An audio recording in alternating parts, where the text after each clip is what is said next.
These days, we are hearing more and more about people who have Lyme disease. It's becoming endemic all across the country. There really isn't any part of the US, I think, that does not have Lyme disease at this point. And unfortunately, for so many people who have Lyme disease, there may be a missing piece, and that is whether or not you are also dealing with a mold infection. And so today I am delighted to be talking to my colleague, Heather Gray. She is known as the Lyme Boss, and she is just going to break it all down for us and answer these questions, tell us what we need to know so we can get back on track. Heather, thank you so much for being here. Thanks for having me. And so I just got to ask, how'd you become known as the Lyme Boss? That's a funny story. So I had undiagnosed Lyme disease for over 27 years. A couple trips to the psych ward for suicide attempts, 20 different practitioners, every single kind of diagnosis you could possibly imagine, every kind of antipsychotic, antidepressant, right? And once I started on my path, once I finally got the diagnosis, I went the Western medicine model at first because that's all I knew. And their idea of helping me was to throw every antibiotic and a couple different herbal supplements at a body that's been sick for decades. So before, when I was trying to off myself, I thought I didn't want to live in this world. But it turns out once I actually started to feel like what death felt like, it turns out I found out I really did want to live. And I figured out that if I would have continued that route with Western Med, I probably wouldn't still be here talking to you. So I pivoted, became a functional practitioner. And then that's when things started clearing up. But it was funny because when I first opened my open practice, I was just working with like autoimmune mental health and like weight loss. And for about a year and a half, I did that. And people who knew me were like, Heather, why aren't you doing things with Lyme? And I'm like, have you met people with Lyme? Like, they are literally the most complicated, complex, broke, hopeless, toughest cases out there to work with. I'm like, no. And then literally after about 2 weeks after having that conversation with somebody, I got a Godsmack, and I was literally woke up in the middle of the night, couldn't catch my breath. And I heard a voice of like, how could you? Like, how I got you on the other side of this. How are you not being a beacon of hope for others with the same thing? And then literally within 4 days later, I rebranded myself the Lyme Boss, because I knew once I put that flag in the ground, there was no turning back. I had to live it. I had to embody it. Wow, that is an amazing story. And I'm so distressed to hear how many people out there wind up having this chronic, continuous, undiagnosed Lyme disease. And sometimes people are told, oh, there's no such thing as chronic Lyme, or they're being made to feel that it's all in their head. It's not real. So can we talk just a little bit about what is Lyme disease and how does it last in the system? I am all fired up today. You have me on I'm like, just like fired up. I'm like, did you know that the CDC this last month finally recognized chronic Lyme disease? Wow. Time ever. The disease that I've had since I was 13 years old that they told me didn't exist, finally got recognized by the CDC. Oh, don't get me started. And yeah, it's a tough one. And it's like the conversation that we're going to be talking deeper into. It wasn't just Lyme, and it's typically never just Lyme. It's let me say that loud for the people in the back. It's never just Lyme. It's usually Lyme and co-infections. It's usually Lyme and other autoimmune diseases. It's Lyme and mold, right? It's Lyme. And typically I've found with folks, this lifestyle that we're living is not conducive for human health, right? And so we've got trauma in the nervous system, early childhood trauma from heavy metals, toxins, other bacteria and viruses, and they all create this terrain to be a good host, right? Because you can get Lyme disease from ticks, from mosquitoes, from bed bugs, from fleas. You can get it sexually transmitted. You can pass it to your baby while you're pregnant. So with all these different ways that can be transmitted, there's a lot more people would have Lyme, but the reason that they don't is because they have the proper genetics, and they also have the correct terrain in the system to be able to handle some of these critters. Lyme disease and us we've been co-evolving for thousands of years. They found it in a mummy in the Italian Alps, 3,000 or 4,000 years old mummy. They found Lyme disease in his system. Now, I do believe that at some point in the 60s and 70s, they might have weaponized it and made it a little bit more virile. And then with our 5G and other toxins and leaky gut and all this other stuff that's going on, I think it's been just a perfect storm to make us more susceptible to getting these critters and having them wreak more havoc than what we've used to in the past, if that makes sense. No, it does. And I think one of the other things that's so challenging about Lyme disease, like you said, it comes from so many different places. Everybody, now I didn't know about the bed bugs, but so many people think it's just ticks, and we don't realize that there are a number of different ways and that it can be transmitted from person to person. So that doesn't help, especially if someone already has a sensitive system and perhaps they're ping-ponging it back and forth among people in their community. Because what happens, like you said, is they put everybody on antibiotics. That's the go-to, doxycycline, massive amounts of it for an extended period of time. Let's wreck the gut while we're trying to address this. So in the beginning, like if you first get bit, I highly recommend doing that. It's nothing. Living with chronic Lyme has absolutely ruined huge parts of my life. So if I had to do over, if I would have known then what I know now, I would have easily done the 8 to 12 weeks of doxy right after getting bitten. To then I know how to reheal the gut. We can reheal the gut. It's possible. It takes time, but it's still nowhere near as horrific as 27 years of undiagnosed Lyme disease. So in the beginning, to prevent chronic Lyme, absolutely. I'm not a big fan of long-term antibiotic use, especially in people with chronic Lyme. We found that it actually will piss it off and put it in a dormant state, or it'll use biofilms to hide for immune system. And so then you're just hitting your system with all these antibiotics and it's not doing any good. There's much between energetic ways, herbal ways, getting diet, lifestyle, that type of stuff down. That's usually where I like to work with people first, because it's amazing what happens when we take these other bolder burdens off the body, off the immune system, how then our immune system can then take over and do what it's supposed to do. Once we work on the nervous system and the trauma, once we work on the other cofactors, when I talk about lifestyle, mold is huge. It was 3 months into my treatment with Lyme that I hit a plateau. And that's when I had to start looking at the mold. The house that I was living in at the time, it was a 2-story house, and our master bedroom on the bottom, they had drywalled the porch underneath outside, drywalled it in, put carpet down, and then put a hot tub in it with drywall and carpet. Why they didn't just leave that an open pad for a hot tub, which was perfect, is beyond me. But needless to say, that whole downstairs was moldy. And this was before I knew any better. We did the mitigation ourselves and didn't finish it.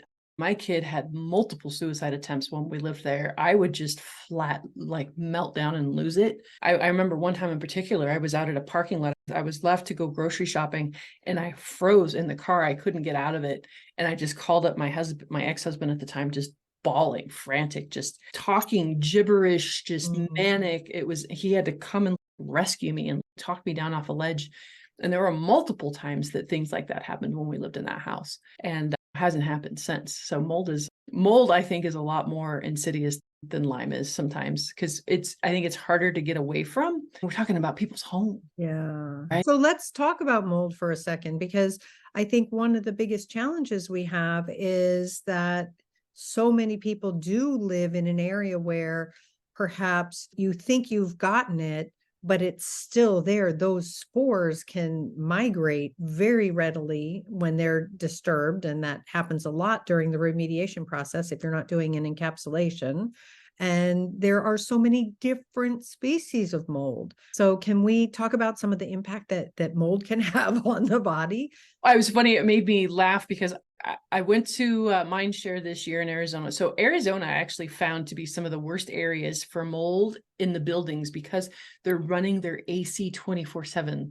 I think once we get humans in an environment that aren't supposed to live, and we have to do these crazy adjustments to make it habitable, I think really sets us up for some no-nos. So it was funny. So this year I traveled from Arizona to Connecticut, and both hotels, I could smell mold.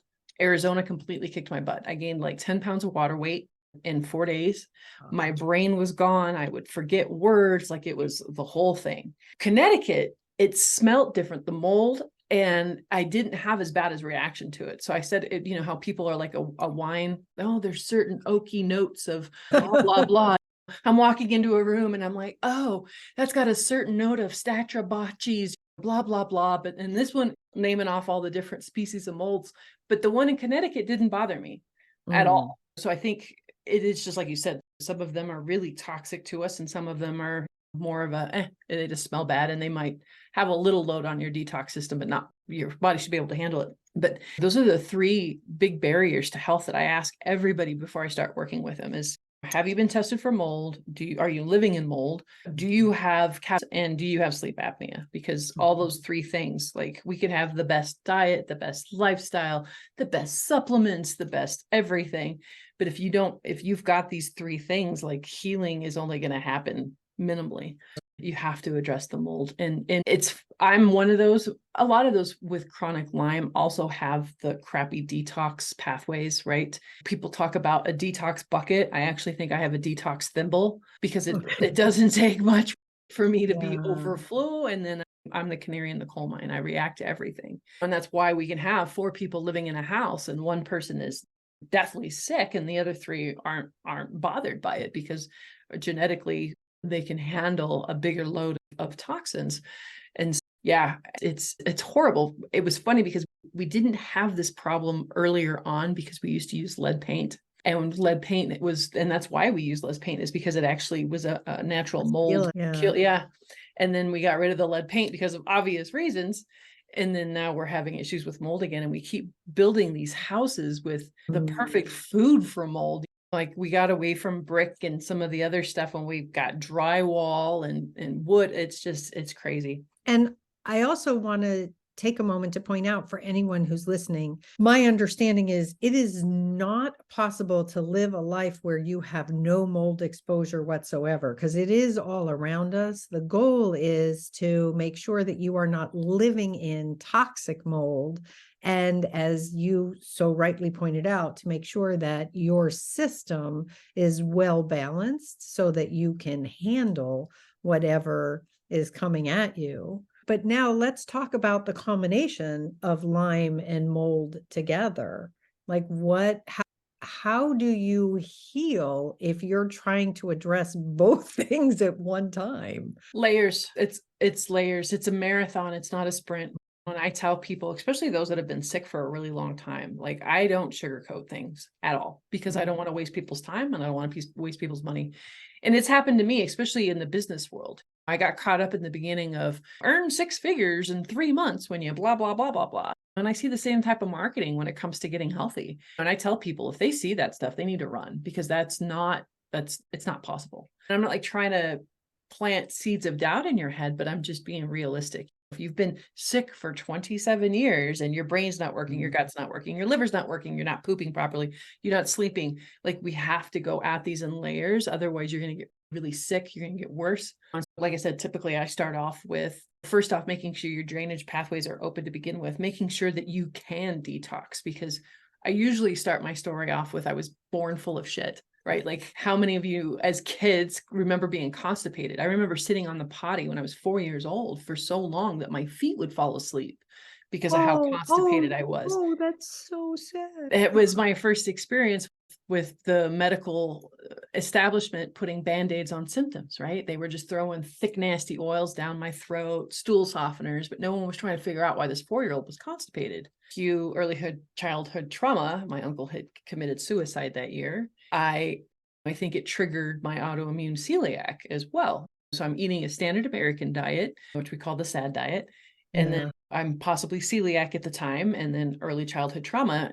And now I'm constipated. You got to make sure those detox pathways are open. When my doctor first started working with me and he started throwing napalm at these critters, not once did he ask me if I was pooping daily. Not once did he ask me how I was sleeping or what my stress level was like or what my diet was like, right? All these foundational things that really need to be put into place.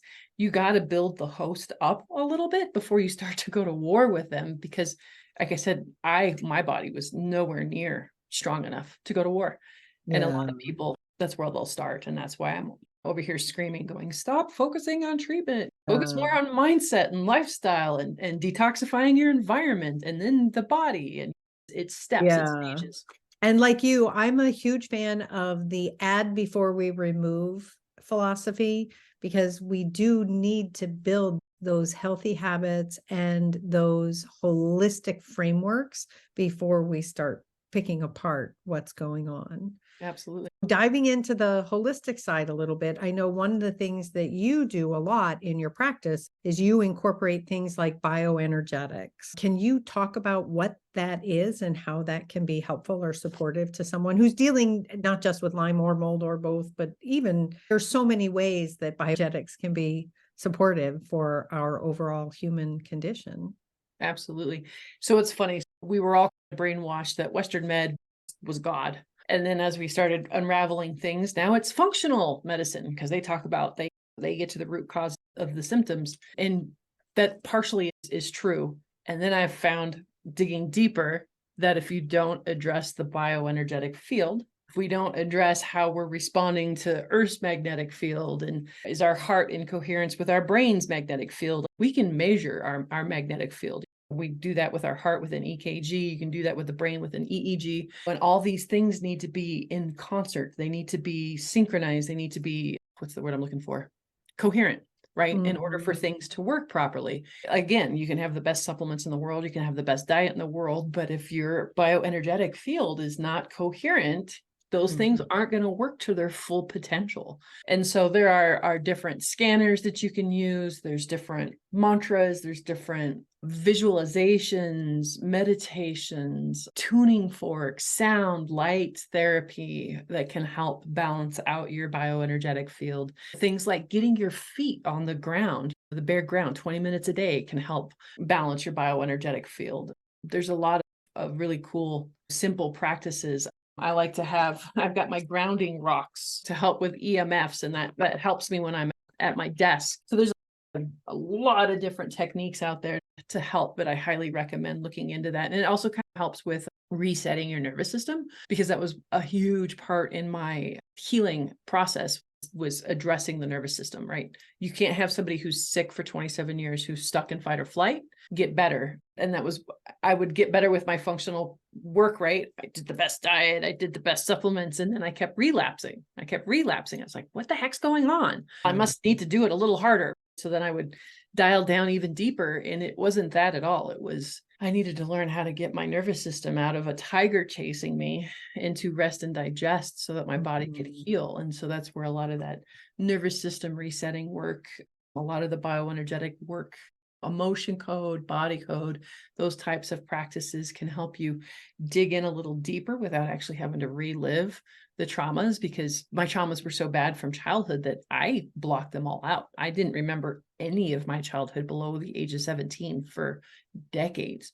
Just recently, our memory's starting to come back in, and it's because I've calmed my nervous system down, and it's now safe for me to revisit those without being triggered by them.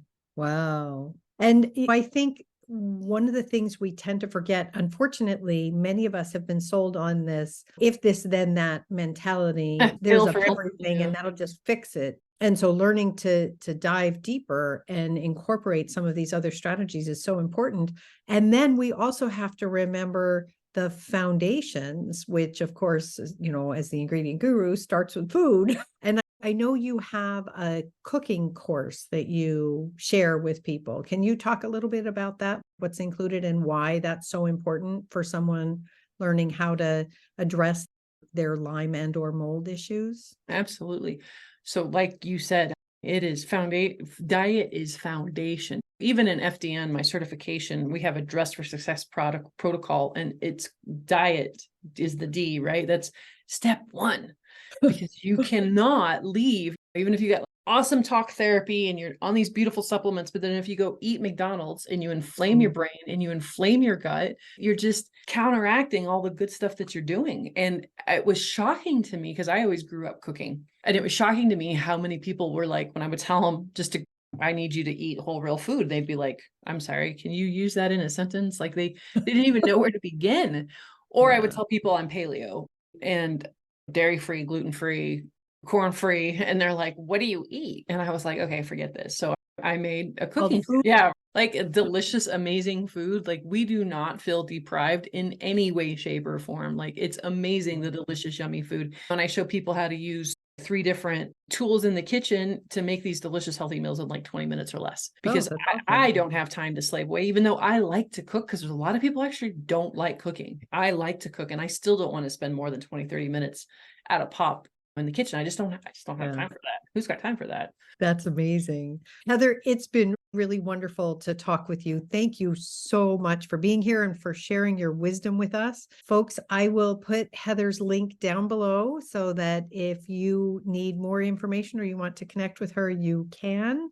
And I also want to remind you that it is not you if you're dealing with Lyme disease. Like, it is not, if someone's telling you that it's all in your brain or whatever, you are not making this up. Same thing goes for mold. These issues can be very insidious, very long term, and I encourage you to get curious and dive deep and make sure that you are addressing it at a foundational level so that you can not repeat Heather's experience of having to wait 27 years for healing. Absolutely. Amen to that.